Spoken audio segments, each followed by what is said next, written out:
Antes de que nos adentremos en los oscuros secretos de esta historia. Si estás listo para ser cómplice en cada misterio que desenterremos, suscríbete al canal para encender nuestra linterna y pulsa el botón de me gusta inmediatamente. Comencemos. Bienvenido a un viaje a través de uno de los casos más perturbadores de la historia de Chiapas. En el otoño de 1892, en lo profundo de la Sierra Madre de Chiapas, el comandante Ramiro Fuentes dirigió una posible expedición al cañón de la Cuesta Negra, un lugar que incluso los lugareños temían. Allí descubrieron una pesadilla. Las hermanas Elisa y Marcela de la Cuesta Negra habían pasado 20 años atrayendo a hombres transeúntes a su recinto, creyendo que habían sido elegidas para dar origen a una nueva tribu de Enoch. 23 niños salvajes fueron encontrados viviendo en la miseria. Las hermanas no sentían ningún remordimiento, solo un propósito divino. ¿Cómo se mantuvo esto oculto durante tanto tiempo? La Sierra Madre de Chiapas en el otoño de 1892 era una tierra donde la civilización existía solo en forma de frágiles puestos avanzados dispersos en un desierto implacable. La región montañosa se extendía por cientos de kilómetros, un laberinto de crestas escarpadas, cañones estrechos y bosques tan densos que la luz del sol luchaba por llegar al suelo incluso al mediodía. Las comunidades estaban separadas no por kilómetros, sino por días de duro viaje a lo largo de senderos traicioneros que desaparecían con las lluvias de cada invierno y las inundaciones de cada primavera. Era un lugar donde un hombre podía desaparecer en las profundidades verdes y nunca ser encontrado. Donde el límite entre el mundo conocido y el desconocido se medía en pasos y no en distancia. En este paisaje de profundo aislamiento, existían focos de habitación humana tan remotos que operaban bajo sus propias leyes, sus propias creencias, su propia lógica terrible. El cañón de la Cuesta Negra era uno de esos lugares. Incluso entre los asentamientos aislados del municipio de Motocintla, tenía una reputación particular.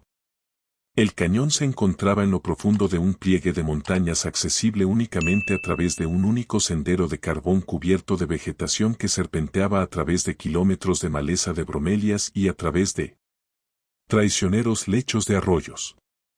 Los pocos lugareños que sabían de su existencia hablaban de él en voz baja.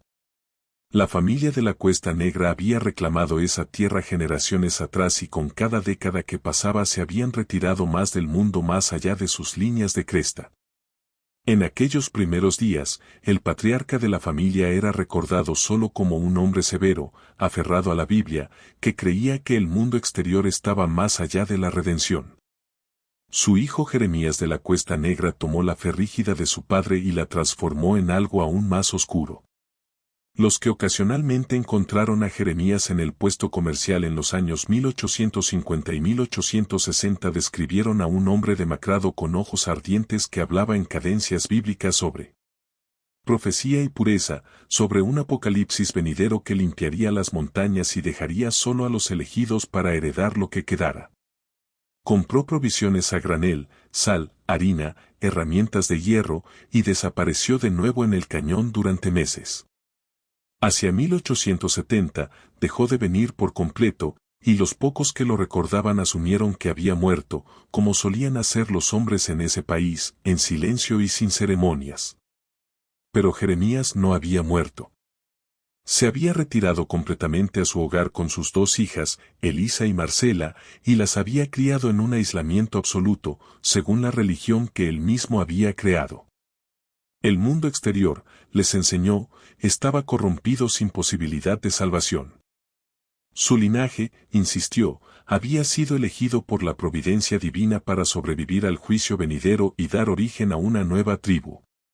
Una generación pura de gente de montaña que reclamaría el desierto después de que el mundo pecador se hubiera autodestruido. Las hermanas crecieron hasta convertirse en mujeres, sin saber nada más que las enseñanzas de su padre, nada más que el vacío y la profecía que definía su existencia. Cuando Jeremías finalmente falleció, en algún momento a principios de la década de 1880, sus hijas ya tenían 30 años, moldeadas completamente por su visión. Continuaron su trabajo con convicción inquebrantable.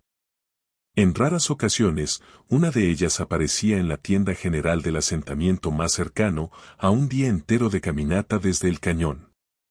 Los comerciantes que la servían recordaban a mujeres que inquietaban por su silencio, que se movían con una eficiencia salvaje, que intercambiaban pieles y raíz de zacatechichi por los pocos suministros que no podían producir ellas mismas.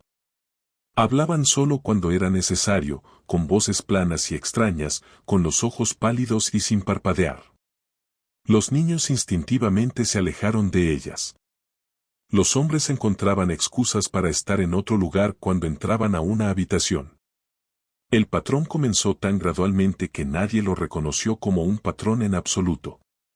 En 1873 se registró el paso por la región de un arriero viajero llamado Silvestre Morales.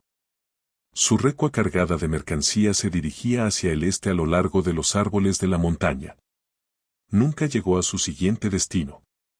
Un año después, un joven cortador de café de Oaxaca que buscaba trabajo en los campamentos fue visto por última vez preguntando cómo llegar a un supuesto lugar de trabajo cerca de las tierras de la Cuesta Negra. Él también desapareció sin dejar rastro. Luego un cazador de pieles en 1876, un vendedor ambulante de mezcal en 1878. Un predicador ambulante en 1880 que había hablado de llevar la salvación a las almas más aisladas de las montañas. Las desapariciones ocurrieron con tal irregularidad, separadas por meses o incluso años, que solo quedaron registradas como tragedias individuales en un lugar donde la tragedia era algo común. Los hombres que desaparecieron eran todos transeúntes, vagabundos sin familias que los esperaran, sin nadie que diera la alarma cuando no llegaban. Eran fantasmas incluso antes de desaparecer. Pero entre los cafetaleros y cazadores que trabajaban en las tierras altas, comenzó a acumularse un tipo diferente de conocimiento. Se hablaba de ello solo en susurros alrededor de fogatas. Un hombre era un tonto, dijeron, al viajar solo cerca del sendero que conducía al cañón de la Cuesta Negra. Había cosas en esas montañas, susurraban, que no tenían nada que ver con los pumas o el clima. Había allí mujeres que practicaban viejas costumbres, costumbres oscuras, que podían llamar a un hombre fuera del camino con una mirada o una palabra. Era el lenguaje de las creencias populares, de la magia de la montaña y de las brujas escondidas. El comandante Ramiro Fuentes había ocupado su cargo en el municipio de Motocintla durante casi 15 años cuando finalmente se abrió el caso de la Cuesta Negra. Era un hombre de unos 50 años, curtido por décadas de mantener el orden en una región donde el concepto de ley todavía era una novedad para muchos que vivían en los confines más lejanos de su jurisdicción. A diferencia de muchos agentes de la ley de su época, Fuentes era conocido por su paciencia y su comprensión de los habitantes de las montañas a los que servía. Él mismo había nacido en estas montañas, entendía sus costumbres y sus silencios. Pero había un asunto que lo preocupaba desde hacía años.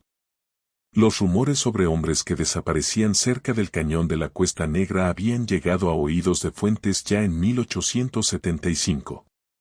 Al principio, los desestimó, pero a medida que pasaban los años y los susurros continuaban, siempre en el mismo patrón vago, siempre conectados a ese mismo cañón remoto, Fuentes comenzó a prestar más atención.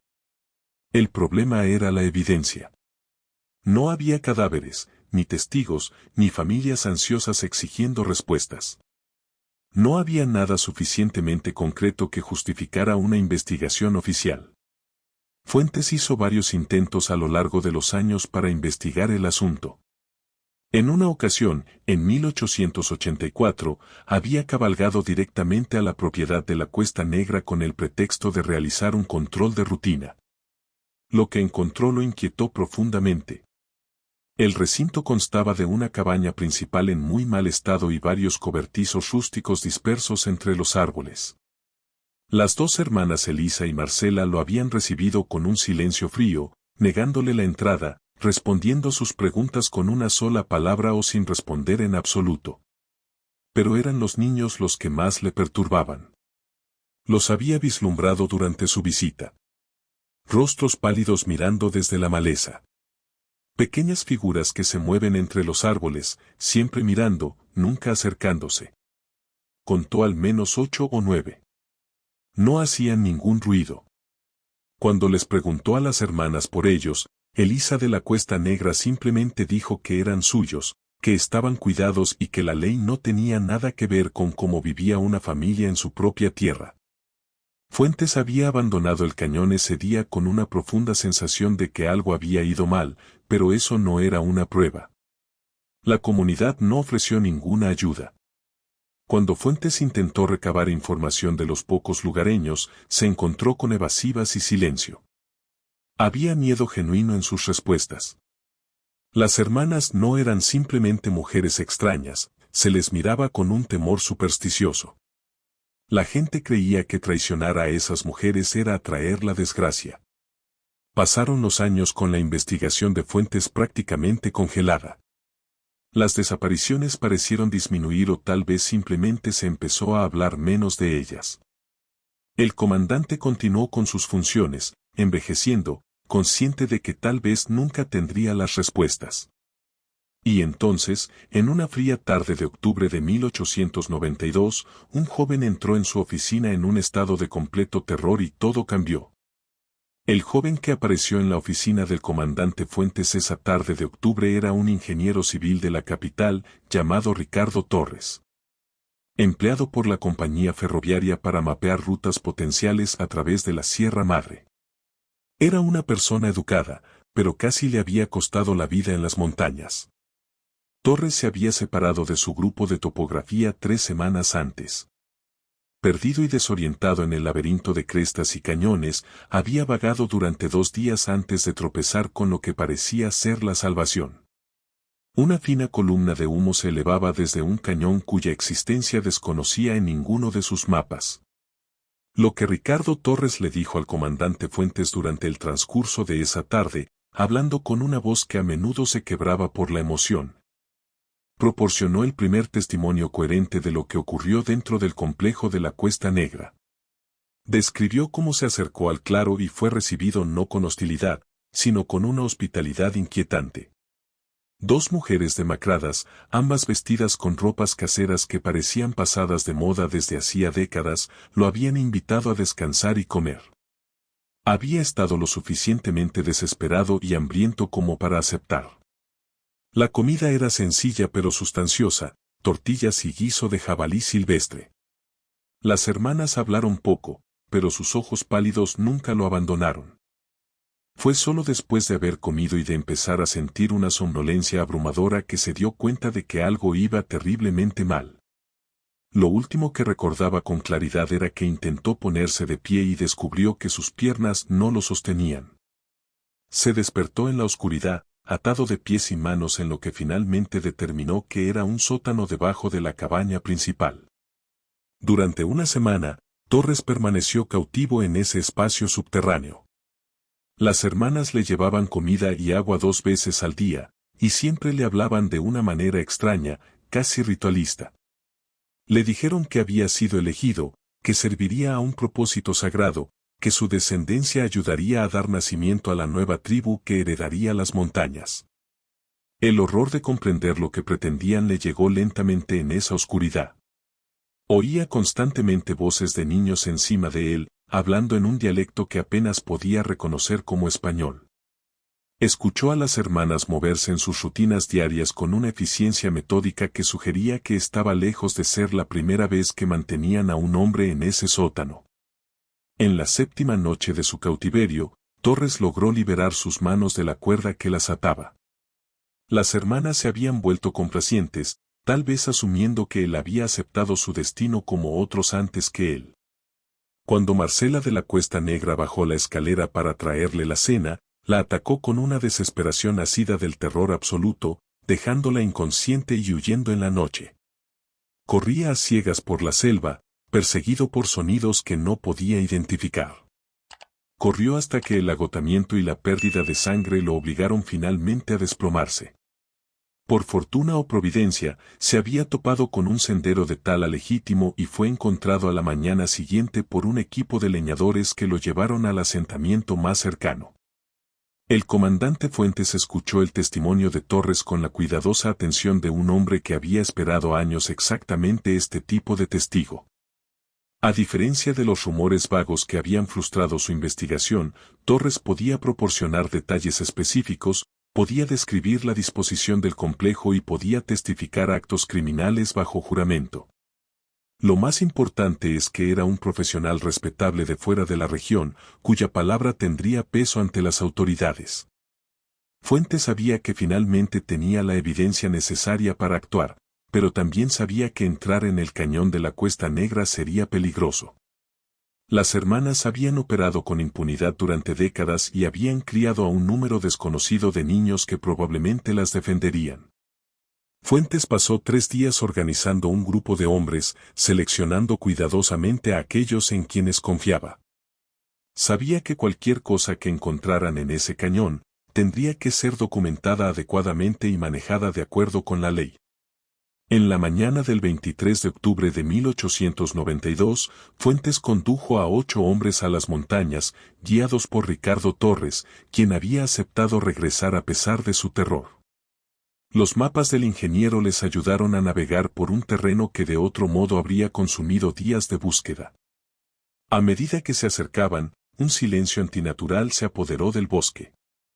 Los hombres del grupo, todos ellos campesinos y leñadores experimentados, reconocieron este silencio como una señal de advertencia. Estaban siendo observados. La primera señal de que estaban cerca no vino de la vista sino del olfato. El humo acre de una hoguera se mezclaba con algo más, algo orgánico y fétido que hablaba de malas condiciones sanitarias y de demasiadas vidas en un espacio demasiado pequeño. Luego vieron los símbolos toscos tallados en los árboles a lo largo del camino. Pequeñas trampas colgaban de ramas bajas, colocadas a una altura que sugería que podrían servir como cables trampa o alarmas. Los niños estaban alertando a sus madres sobre la intrusión. Fuentes ordenó a sus hombres que avanzaran lentamente, con las armas listas pero no levantadas, tratando de proyectar autoridad. Habían venido a hacer cumplir la ley, no a hacer la guerra. El recinto de la Cuesta Negra se reveló gradualmente a medida que la partida de Fuentes emergía de la arboleda hacia un claro que la naturaleza ya había comenzado a reclamar. Lo primero que impactó al comandante no fue la pobreza, sino el aislamiento deliberado del lugar. La cabaña principal estaba en el centro del claro. Una estructura que se había deteriorado hasta convertirse en una ruina de troncos erosionados. A su alrededor había 4 o 5 cobertizos construidos con ramas y retazos de tela, refugios más apropiados para el ganado que para la habitación humana. El olor se hizo más fuerte allí, desechos humanos eliminados de forma inadecuada, cuerpos sin lavar. Las hermanas salieron de la cabaña antes de que Fuentes pudiera anunciarse.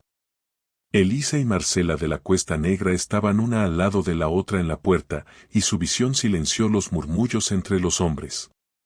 No eran lo que esperaban. No había en su apariencia ninguna locura descontrolada. En cambio, se presentaron como 2 mujeres curtidas por el clima, cuyos rostros estaban surcados por las duras condiciones de vida. Sus cabellos grises estaban severamente recogidos y sus rostros no mostraban ningún temor al ver a hombres armados.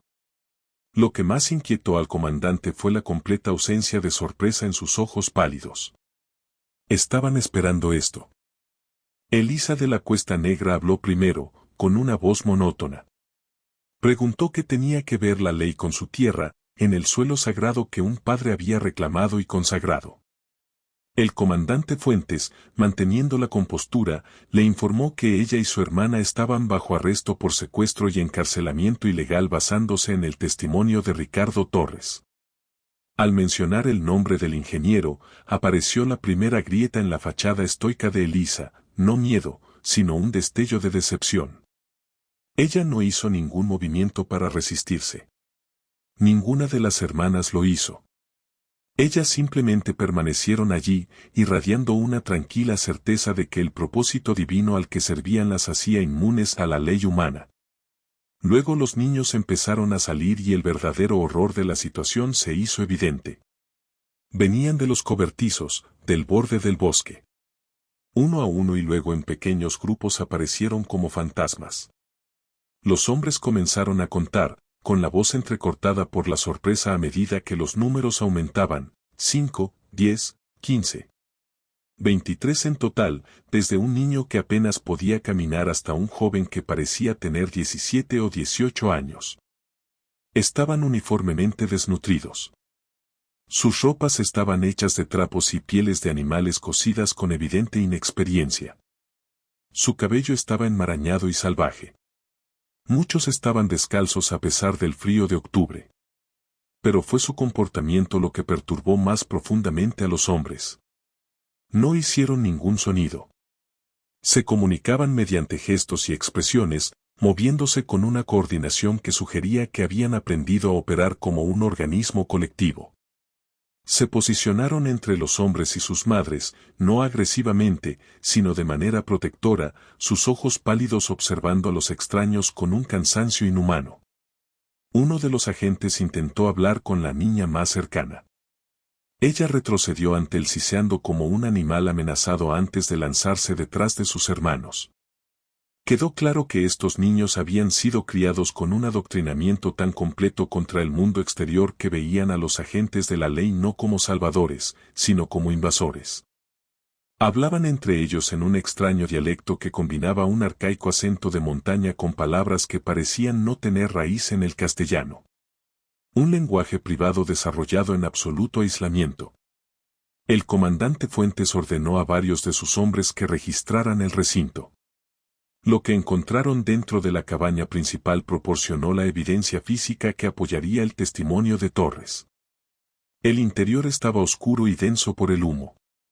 En un rincón, los agentes encontraron la entrada al sótano donde había estado retenido Torres. También encontraron cuidadosamente guardados en una caja de madera como si fueran reliquias preciosas una colección de objetos que solo podían haber pertenecido a los desaparecidos. Una lata oxidada de tabaco de hoja. Un par de gafas dobladas. Una sola bota de cuero desgastada. Un reloj de bolsillo que hacía tiempo que se había detenido. Una pequeña Biblia con un nombre inscrito dentro de la tapa que ninguno reconoció. Estos patéticos restos eran todo lo que quedaba de los hombres, cuyos huesos probablemente yacían esparcidos en algún lugar del vasto bosque, sus lugares de descanso final, conocidos solo por las hermanas y tal vez por los niños mayores. El juicio de Elisa y Marcela de la Cuesta Negra en el invierno de 1892 se convirtió en un espectáculo que atrajo la atención nacional. La sala del tribunal en Tuxtla Gutiérrez estaba repleta de espectadores curiosos. Las hermanas se sentaron juntas en la mesa de la defensa con la misma compostura estoica. Sus rostros no delataban ninguna emoción mientras testigo tras testigo testificaban sobre las condiciones encontradas en el cañón de la Cuesta Negra y el sufrimiento de los niños que habían sido puestos bajo custodia del Estado.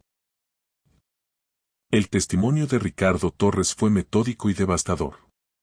Describió su cautiverio con detalles clínicos, la comida drogada, las semanas pasadas atadas en el sótano, el lenguaje ritualista de las hermanas sobre los vasos elegidos y el propósito sagrado.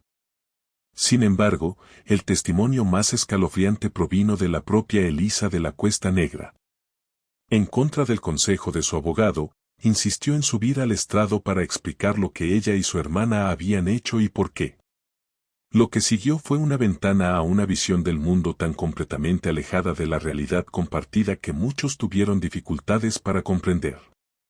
Elisa habló en un tono tranquilo y práctico sobre la profecía de su padre, Jeremías. Sobre cómo había recibido la revelación divina de que el mundo corrupto pronto se destruiría a sí mismo y que solo un linaje puro sobreviviría para heredar la tierra purificada. Ella explicó que ella y Marcela habían sido elegidas como los vehículos a través de los cuales nacería esta nueva tribu.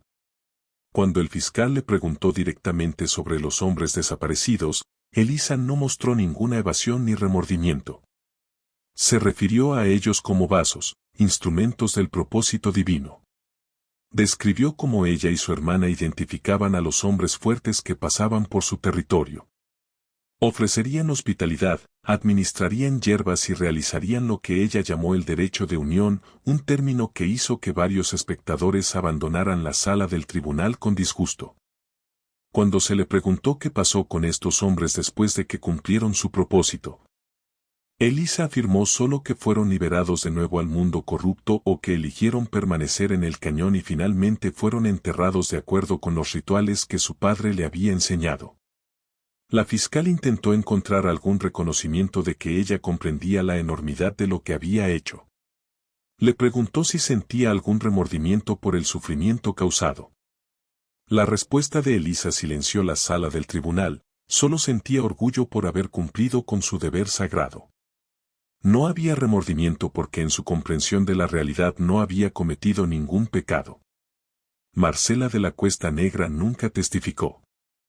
Ella permaneció sentada en silencio, con la mirada baja, mirando ocasionalmente a su hermana mayor con una expresión que podría haber sido de devoción o miedo, sugiriendo una vida de dominio psicológico. El jurado deliberó durante menos de 3 horas. Las hermanas fueron declaradas culpables de secuestro, encarcelamiento ilegal y contribución a la delincuencia de menores.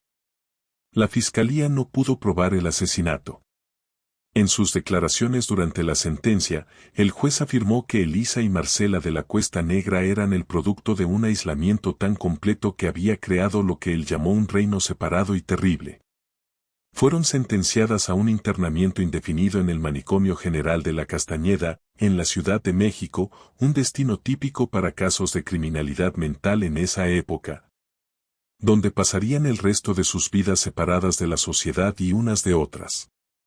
No te quedes al margen de esta nueva tribu de historias.